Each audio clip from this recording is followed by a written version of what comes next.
নমস্কাৰ, এই মুহূৰ্তত আহি পৰিছে ৰাতিপুৱাৰ কেইবাটাও গুৰুত্বপূৰ্ণ খবৰ আৰু এনেধৰণৰ খবৰসমূহ নিতৌ চাবৰ কাৰণে চেনেলটো সাবস্ক্ৰাইব কৰি ভিডিঅ'টোত এটা লাইক কৰি দিব। প্ৰথমটো খবৰ, গুৰুতৰভাৱে অসুস্থ ভিক্টৰ দাস। মুমূৰ্ষ অৱস্থাত ভিক্টৰ দাসক নিশা GMCHত ভৰ্তি। কেইবাজনো আৰক্ষী জোৱানে GMCHলৈ লৈ যায় ভিক্টৰ দাসক। ভিক্টৰ দাসৰ ভৰিত আঘাতৰ চিন স্পষ্ট।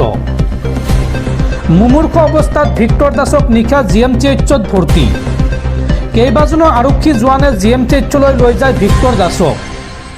ভিক্টৰ দাসৰ ভৰিত আঘাতৰ চিন স্পষ্ট। GMCHৰ নিৰীক্ষণ কক্ষত বৰ্তমান ৰখা হৈছে ভিক্টৰ দাসক। উল্লেখযোগ্য যে বিগত কিছুদিনৰ পৰা কেন্দ্ৰীয় কাৰাগাৰত আছিল ভিক্টৰ দাস আৰু কাৰাৰুদ্ধ অৱস্থাতে আক্ৰমণৰ বলি হোৱাৰ সন্দেহ ভিক্টৰ দাস। বৰ্তমান ভিক্টৰ দাসৰ ওচৰলৈ যাবলৈ দিয়া হোৱা নাই কোনো লোকক আৰু নিশাৰ ভাগত মুমূৰ্ষ অৱস্থাত GMCHত ভৰ্তি কৰোৱা হৈছে ভিক্টৰ দাসক।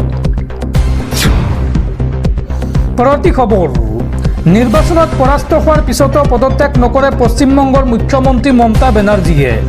মমতা বেনাৰ্জীয়ে এই সন্দৰ্ভত কয় যে মই কিয় পদত্যাগ কৰিম, আমি পৰাজিত হোৱা নাই, ভোট লুটেৰে আমাক পৰাস্ত কৰা হৈছে। ভোট চুৰিৰ অভিযোগ তুলি উচ্চতম ন্যায়ালয়ৰ দ্বাৰস্থ হোৱাৰ হুংকাৰ পশ্চিমবংগৰ মুখ্যমন্ত্ৰী মমতা বেনাৰ্জীৰ। নিৰ্বাচনী ফলাফলৰ বিৰুদ্ধে উচ্চতম ন্যায়ালয়ৰ দ্বাৰস্থ হ'ব পশ্চিমবংগৰ মুখ্যমন্ত্ৰী মমতা বেনাৰ্জী।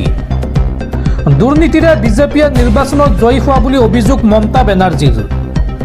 কোনো পধ্যে মুখ্যমন্ত্ৰীৰ পদ ত্যাগ কৰিবলৈ সাজু নহয় মমতা বেনাৰ্জী। বৰখাস্ত কৰিলেও বা ৰাষ্ট্ৰপতিৰ শাসন চলিলেও মই পদত্যাগ নকৰোঁ বুলি মন্তব্য মমতা বেনাৰ্জীৰ। মমতা বেনাৰ্জীয়ে এই সন্দৰ্ভত কয় যে মই কিয় পদত্যাগ কৰিম, আমি নিৰ্বাচনত পৰাস্ত হোৱা নাছিলোঁ। ভোট লুট আৰু ষড়যন্ত্ৰৰে আমাক পৰাস্ত কৰা হৈছে, আমাৰ হাতত প্ৰমাণ আছে, প্ৰয়োজন হ'লে আমি ন্যায়ালয়ৰ কাষ চাপিম, এই বুলি মন্তব্য মমতা বেনাৰ্জীৰ।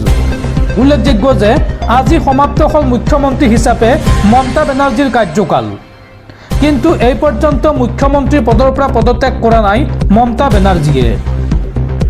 মমতা বেনাৰ্জীয়ে পদত্যাগ নকৰি মুখ্যমন্ত্ৰীৰ কাৰ্যালয় দখল কৰি থাকিলে ৰাজ্যপালে আৰক্ষীৰ দ্বাৰা উচ্ছেদ কৰাৰ সম্ভাৱনা আছে। পৰৱৰ্তী খবৰ, অসমৰ মিয়া মুছলমানসকল সাৱধান। মুখ্যমন্ত্ৰী হিমন্ত বিশ্ব শৰ্মা পুনৰ কঠোৰ হৈ পৰিছে মিয়া মুছলমানৰ বিৰুদ্ধে। মুখ্যমন্ত্ৰীগৰাকীয়ে কয় যে ইতিমধ্যে মিয়াসকলৰ ভৰি ভাঙি দিলোঁ আৰু এইবাৰ মিয়াৰ কঁকাল ভাঙিম। বিজেপিৰ তৃতীয় কাৰ্যকালত অধিক সাৱধান হ'ব লাগিব অসমৰ বাংলাদেশী মিয়া। বাংলাদেশী মিয়াক এইবাৰ সাৱধান কৰি দিলে হিমন্ত বিশ্ব শৰ্মাই। বিজেপিৰ তৃতীয় কাৰ্যকালত অধিক সাৱধান হ'ব লাগিব বাংলাদেশী মিয়া। ইতিমধ্যে ভৰি ভাঙি দিলোঁ আৰু এইবাৰ মিয়াৰ কঁকাল ভাঙিম, এই মন্তব্য হিমন্ত বিশ্ব শৰ্মাৰ। হিমন্ত বিশ্ব শৰ্মাই কয় যে অসমৰ মন্দিৰ বনাঞ্চল দখল কৰা মিয়াৰ এইবাৰ নিস্তাৰ নাই। লাভ জেহাদ আৰু আন অপৰাধ কৰা বাংলাদেশী মিয়া এইবাৰ সাৱধান হ'ব লাগিব। অসমৰ ৰাইজে ইতিমধ্যে বুজি পাইছে এইবাৰ মই কি কৰিম। বেদখলমুক্ত কৰা হ'ব 10 লাখ একৰ ভূমি। ৰাষ্ট্ৰীয় সংবাদ মাধ্যমত এই হুংকাৰ হিমন্ত বিশ্ব শৰ্মাৰ। হিমন্ত বিশ্ব শৰ্মাই লগতে কয় যে বাংলাদেশী মুছলমানৰ ভোট আমি বিচৰা নাই আৰু তেওঁলোকে বিজেপিক ভোট নিদিয়েও। সেয়ে বাংলাদেশী মিয়াক এইবাৰ সাৱধান কৰি দিলে হিমন্ত বিশ্ব শৰ্মাই। দৰ্শকসকল, আৰু বহুতো গুৰুত্বপূৰ্ণ খবৰ আছে।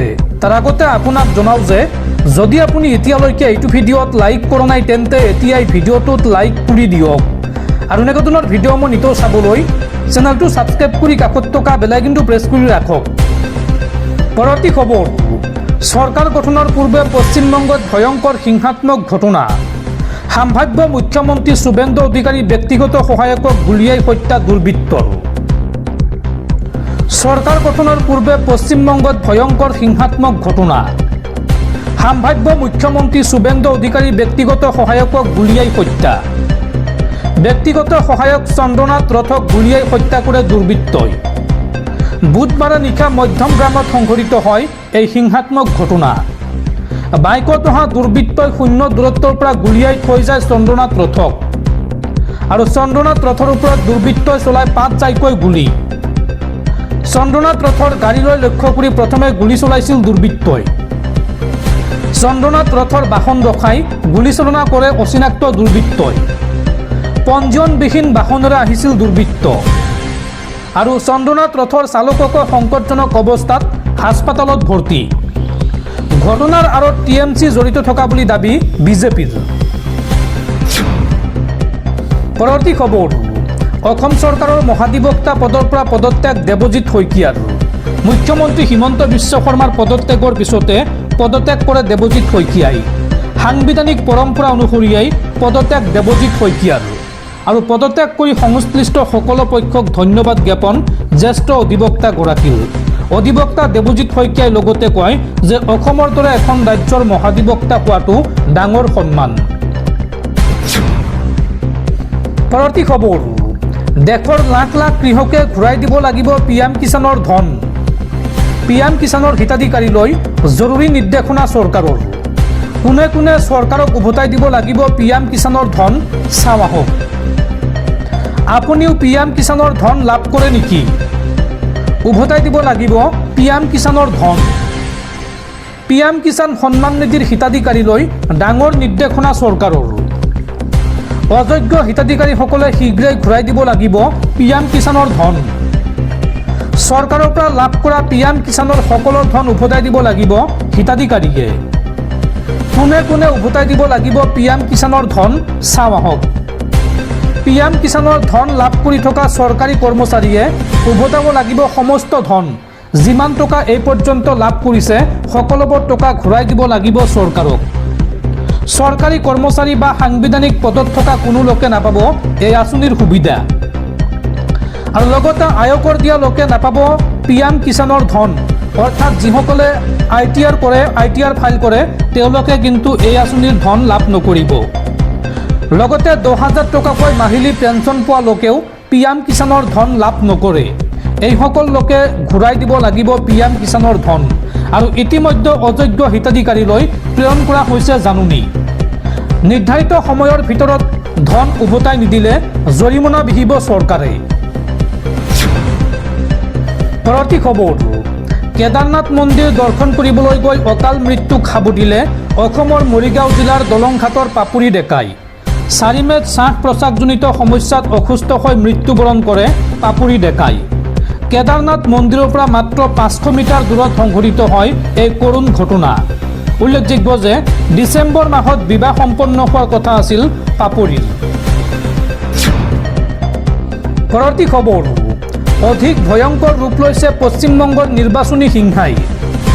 গুলীচালনাৰ পিছত এইবাৰ বিজেপিৰ কাৰ্যকৰ্তাৰ ওপৰত দুৰ্বৃত্তৰ বোমা নিক্ষেপ। দুৰ্বৃত্তৰ পেট্ৰল বোমাৰ আক্ৰমণত 5গৰাকী বিজেপি কৰ্মী গুৰুতৰভাৱে আহত।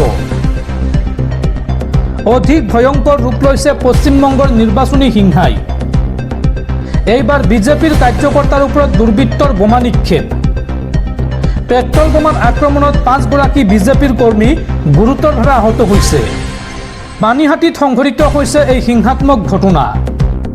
শুভেন্দু অধিকাৰীৰ ব্যক্তিগত সহায়কক হত্যাৰ পিছতেই এই আক্ৰমণ চলোৱা হৈছে পশ্চিমবংগত। বাইকত অহা দুৰ্বৃত্তই বিজেপিৰ কাৰ্যকৰ্তাৰ ওপৰত নিক্ষেপ কৰিছিল পেট্ৰল বোমা আৰু এই ঘটনাৰ আঁৰত টিএমচি জড়িত থকাৰ অভিযোগ বিজেপিৰ। আৰজিকৰ কাণ্ডৰ ভুক্তভোগীৰ ঘৰৰ সন্মুখত এই বিস্ফোৰণ সংঘটিত হৈছে। উল্লেখযোগ্য যে পানীহাটি সমষ্টিৰ পৰা এইবাৰ বিজয়ী হৈছিল আৰজিকৰ কাণ্ডৰ ভুক্তভোগীৰ মাতৃ আৰু ঘটনা সন্দৰ্ভত ইতিমধ্যে তদন্ত আৰম্ভ কৰিছে পশ্চিমবংগ আৰক্ষীয়ে।